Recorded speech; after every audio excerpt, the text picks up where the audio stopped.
They grabbed him in the bright light of a small grocery store parking lot. People who had once been afraid stood very close. They did not run away. They surrounded him. Some people held his arms. Others called the police. For a long time, the city had been living with a quiet, deep fear. Doors were locked, lights stayed on, and neighbors watched each other at night. Then, in that grocery store parking lot, the fear met a single, sharp moment. A man who had been hiding in the dark was suddenly in the sun, and a crowd of people would not let him go. The man was later called the Night Stalker by the news. His real name was Richard Ramirez. He had been blamed for many crimes that happened at night. People had woken to bad news for months. A door broken, a family scared, a house visited by police. The worst thing was that the person who did those crimes could be someone who lived near you. He might walk past you on the street. He might buy milk in the same store. The idea that someone terrifying could be next door made people very worried. That grocery store moment, when neighbors chased him and held him down until police arrived, was the loudest part of the story. It was the part that answered the question everyone had been asking. Could the city stop him? For a moment, the world felt like it had turned. But to really understand why that day meant so much, we must walk back to the slow, scared days that came before. We must see the smaller steps, the small clues, the nights people sat awake, and the long work of police who tried to find a pattern.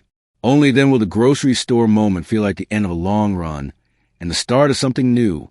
The story starts with small things that grew into big problems. It began when people in parts of California started to notice strange, scary things happening at night. Someone would break into a house. A window would be smashed. A family dog would bark, and the people inside would find scratches on the door.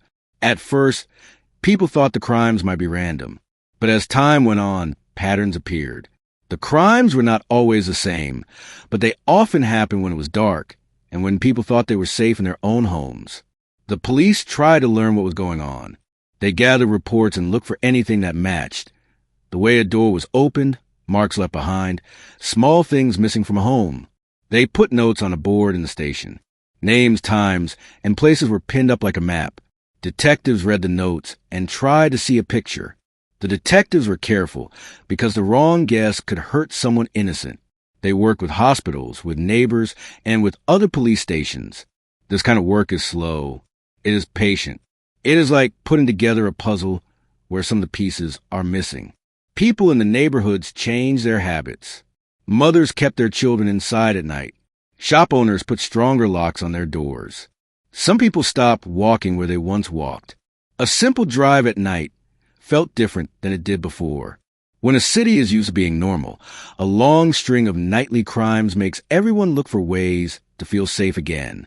People helped one another. Neighborhood watches formed. Bright porch lights were turned on and timers were set. So lights would come on automatically. People knew their neighbors' cars by sight. The city was not the same as it had been a year earlier.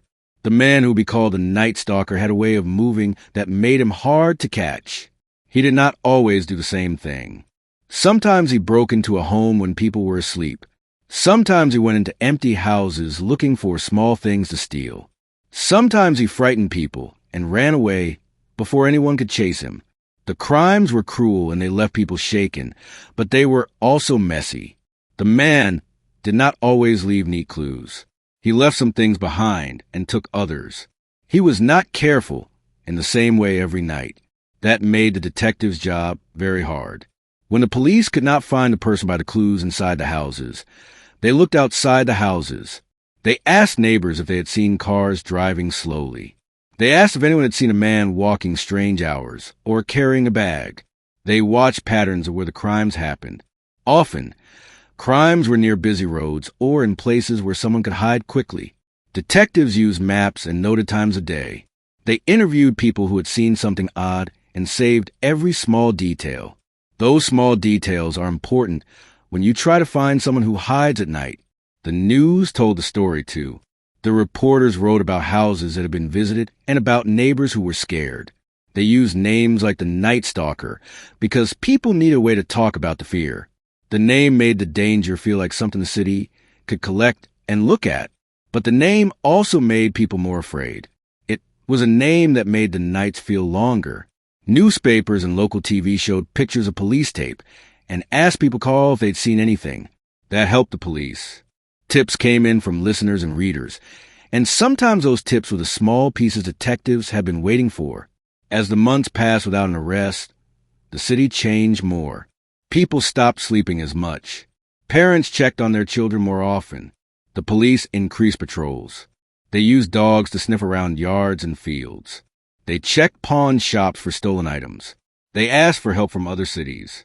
When many people work on the same problem, sometimes they catch it faster, but that kind of help takes time to show results.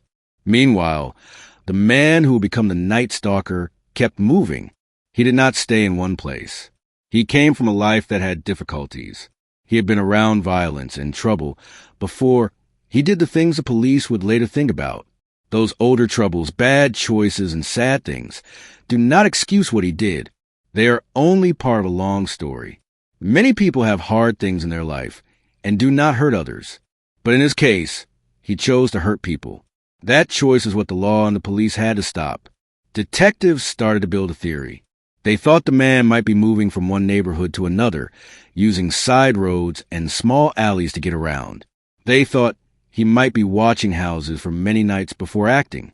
That made sense because some crimes looked like someone had studied the house for a while. If that was true, the detectives needed to watch where he could hide and how he could leave without being seen. They used stakeouts, quiet nights where officers would sit in cars and watch a place for hours. These nights are cold and quiet, and the officers must be patient. Some stakeouts find nothing. Some find something small that becomes big. The police stayed because they wanted to stop the fear. As the police looked, they found clues that could be tested. In one house, the family found a small hair on a cushion. In another, a neighbor found a fingerprint on a broken window. These things were tiny, but the lab could test them. The lab could check hair and fingerprints and sometimes match them to a person if the person was already in a database. In the 1980s, labs were getting better and computers made matching easier. That meant a tiny clue could lead to a name on a list. The detective saved every scrap of evidence and asked the lab to work quickly. At the same time, the police tried to stop panic. They asked people to lock their doors and to be careful, but they also asked neighbors to watch for each other and to share what they saw. People began to talk in new ways. Some would tell their friends when they saw a car go past 3 times. Others kept lists of the times their house had been checked. The city learned to look for small patterns in everyday life. Some nights brought small, brave acts. A woman who had once been frightened set up a small camera at her door and recorded a car that drove by at night. Another neighbor stayed in his yard and watched quietly for 2 nights because he wanted to help the police. These small acts added up. When many people help, the chance of catching someone who hides at night gets better. The detectives also face mistakes. Sometimes they followed a tip that led nowhere. Sometimes a suspect's name was checked and cleared. Those moments make the police tired, and they can make the city angry. But the detectives kept going with small hope. They believed that one more look, one more test, one more careful watch could be the thing that changed everything. Their work was not always fast. It was steady. Then there were nights that were very bad and made the city cry. Families who had lost property or who had been frightened in their own homes told reporters about how they felt small and unsafe. Volunteers handed out flyers with pictures and phone numbers. Churches held meetings and asked neighbors to watch. These were low moments in the story, times when people had to hold one another up and keep living while they also pressed the police to find answers. As all this was happening, the man who would be taken in the grocery store practiced being invisible. He wore simple clothes that did not draw attention.